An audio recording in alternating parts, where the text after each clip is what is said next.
tous les habitués de la chaîne et à ceux qui passent par là pour la première fois. Peut-être que vous êtes à la recherche d'idées pour fabriquer un bac à fleurs avant le printemps.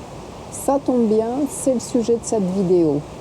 Si vous êtes bricoleur débutant, sachez que j'ai d'autres tutos bac à fleurs qui sont plus simples que celui-ci et peut-être plus adaptés à votre niveau. Donc n'hésitez pas à aller voir dans la playlist bac à fleurs et choisir celui qui vous plaît.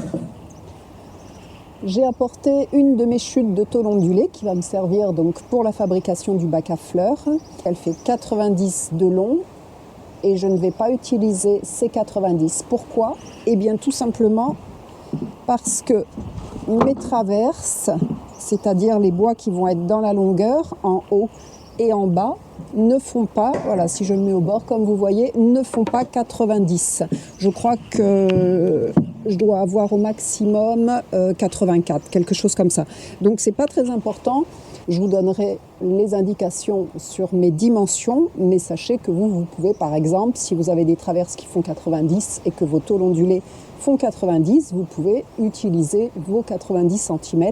Ça ne changera absolument rien dans le concept. Oui, petite précision, j'utilise la tôle ondulée dans ce sens-là, parce que vous allez vous dire, j'aurais pu la mettre comme ça, bien sûr, tout est possible, mais moi je vais l'utiliser comme ça, tout simplement parce que je souhaite qu'à l'intérieur du bac, au niveau des angles, ma tôle ondulée soit vraiment parfaitement jointe. On va dire ça comme ça. Et si je la mets dans ce sens-là, eh bien, ce qui va se passer, c'est que je vais arriver sur l'ondulation des deux tôles et ça va être beaucoup plus difficile à jointer. Aussi, je ne vais pas utiliser cette chute dans toute sa hauteur parce qu'il n'y a pas du tout besoin d'avoir un bac aussi profond. Je pense que je vais conserver à peu près une hauteur de 45, entre 40 et 45, sachant qu'on ne remplit jamais le bac à ras-bord de terreau. Donc une hauteur de terre de même 38, c'est très raisonnable pour la plupart des plantes qu'on peut y mettre. Exception, si vous avez l'intention d'y mettre un petit arbre dedans, je ne sais pas, ça se fait couramment, les érables japonais. Alors là, à ce moment-là, oui, bien sûr, vous pouvez faire un bac beaucoup plus profond, voire même sur toute cette hauteur, sans aucun souci. Après, c'est à vous de voir en fonction de l'utilisation que vous voulez faire. Tous les bois, je vais les raboter parce qu'ils ne sont pas à la même épaisseur. Par exemple, pour les montants qui vont venir juste en dessous des traverses et au-dessus de la traverse du bas, eh bien, ces montants-là vont être recouverts par un autre montant. Donc, il y a vraiment besoin que les montants du dessous et les traverses fassent la même épaisseur.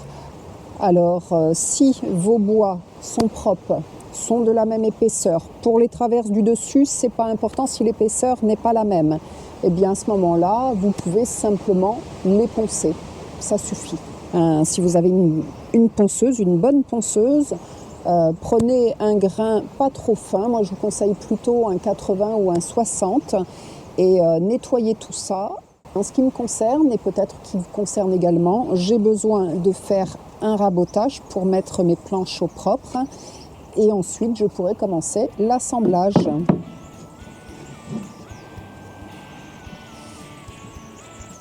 Allez, je me déplie. C'est parti mon kiki. Je vais remettre ça là-bas.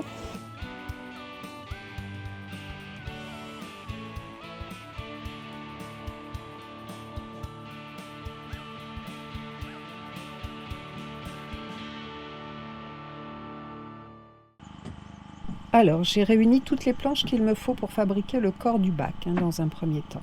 Avant de raboter mes planches, je vais les découper en laissant un peu de marge. Petite précision pour les longueurs des planches qui correspondent en fait aux longueurs des tôles. Faites en sorte de choisir une longueur et une largeur qui tombent pour chaque morceau de tôle, soit au milieu des creux de l'ondulation aux deux extrémités, soit qui tombent au milieu des bosses de l'ondulation, toujours aux deux extrémités, et ça pour les 4 côtés. C'est important parce que c'est ça qui va définir votre longueur et votre largeur.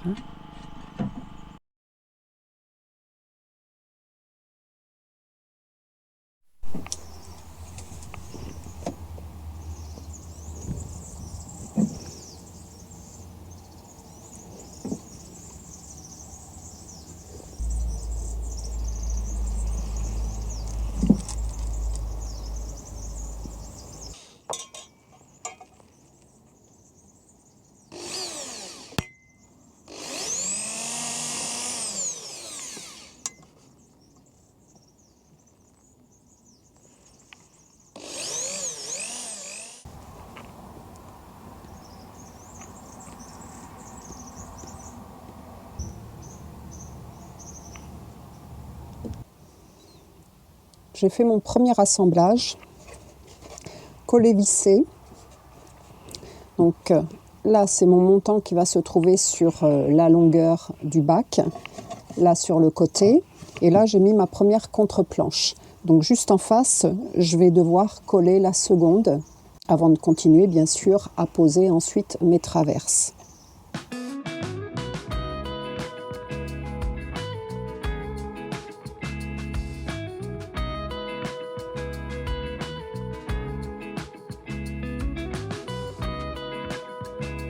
Pour les 2 derniers assemblages qu'il me reste, je vais procéder comme si j'avais des montants d'une épaisseur plus fine, comme du 15, 13 ou 12 par exemple. Alors en premier, je commence par coller le contre-montant.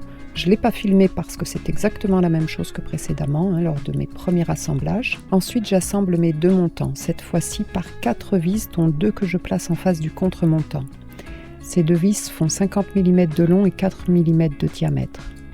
Si vous n'êtes pas sûr de percer bien à 90 degrés dans votre montant, inclinez légèrement votre perceuse en direction du contre-montant. De cette façon, vous prendrez moins de risques de voir votre vis sortir à l'extérieur du bois.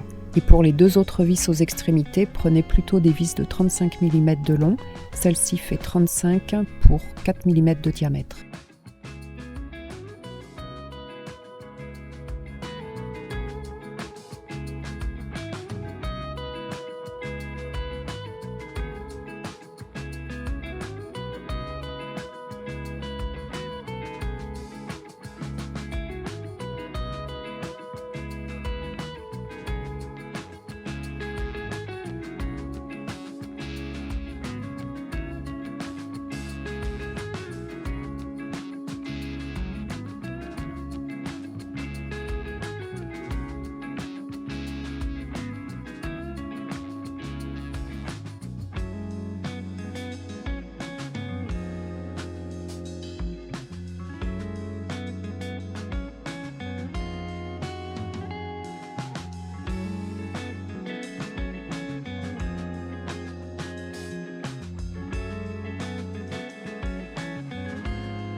Et en cette fin de soirée, et pour ne pas perdre de temps, je décide de commencer la finition. Donc j'ai choisi pour ce bac à fleurs style farmhouse de faire une finition brûlée brossée que je vais recouvrir avec une lasure.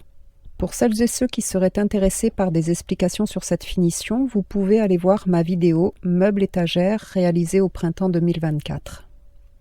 Et pour finir, je passe plusieurs couches d'une lasure très claire. La teinte sapin, chêne clair et incolore donneront ce genre de résultat. Au contraire, si vous préférez un résultat plus foncé, avec cette même finition bois vieilli, vous pouvez utiliser une lasure de teinte chêne foncé, noyer, végué ou ébène. Pour vous donner une idée, le résultat ressemblera à la finition que j'avais faite sur le bac à fleurs tombe, réalisé à l'automne 2023 pour Halloween. Généralement, on nous conseille de mettre 2 à 3 couches de lasure pour les bois en extérieur, abrités ou pas. Je vous conseille de respecter ces indications si vous voulez que la performance de durabilité indiquée sur le pot soit proche de la réalité. Par contre, si votre bac est destiné à rester en intérieur, vous pouvez passer 2 couches au lieu de 3 couches de lasure, ça suffira. Les tasseaux du fond ont été entièrement brûlés et lasurés. Et j'ai fait la même chose pour la partie du bois où ils sont fixés. Ils sont vissés aux 2 extrémités par 2 grandes vis de 10 cm de long, sans être collés, car de cette façon, tout le fond pourra être démonté et remplacé si besoin est.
Sur le point du jointage, donc joint qui n'est pas obligatoire mais que je vous conseille si vous ne mettez pas d'isolant entre le terreau et les tôles, sur ce point je voudrais vous apporter quelques précisions. Premièrement, posez le joint avant d'installer les planches du dessus, ça sera plus facile. Deuxièmement, j'ai utilisé un mastic-colle pour faire ces joints car ces produits adhèrent très bien à la galvanisation. Et troisièmement, n'écrasez pas trop vos joints congés comme je le vois souvent. Laissez-lui de l'épaisseur, c'est important. Donc dans cette version, vous n'aurez qu'à placer une bâche dans le fond sur les planchettes avant de poser les tôles. Vous la ferez remonter contre les traverses du bas de votre bac. Aussi, vous pouvez l'agrafer aux traverses pour qu'elle reste bien en place. Pour le perçage, Je fais 2 trous de 20 mm de diamètre car je suis sous un climat aride et que je préfère ralentir l'écoulement de l'eau. Donc chacun choisit son perçage en fonction des plantes qu'il y met et d'autres conditions comme le mélange de terre, son climat, etc. Nous voilà dans la dernière partie de cette vidéo où vous pouvez voir que j'opte pour une protection sur toute la hauteur du bac. J'utilise une ancienne bâche qui provient d'une serre et pour la faire tenir, j'ai collé une bande adhésif double face tout en haut des tôles. J'ai placé dans un second temps la bâche en tenant compte de l'ondulation bien sûr et une fois la bâche collée et découpée, je m'occupe du surplis dans les angles que je choisis de rouler plutôt que de couper. Et pour la maintenir, j'utilise un adhésif résistant. Voilà, le bac est terminé, vous pourrez le voir évoluer avec ses plantations dans les prochaines vidéos. Je vous remercie d'avoir suivi ce contenu et si vous souhaitez soutenir ma chaîne, eh bien vous pouvez partager mes vidéos sur vos réseaux, liker, commenter. Surtout n'hésitez pas à partager vos réflexions, je lis tous vos commentaires. Et si vous voulez être mis au courant de mes futures vidéos, alors abonnez-vous en actionnant la cloche des notifications. Merci à vous tous, je vous dis à très bientôt, portez-vous bien et à très vite dans d'autres vidéos. Ciao ciao!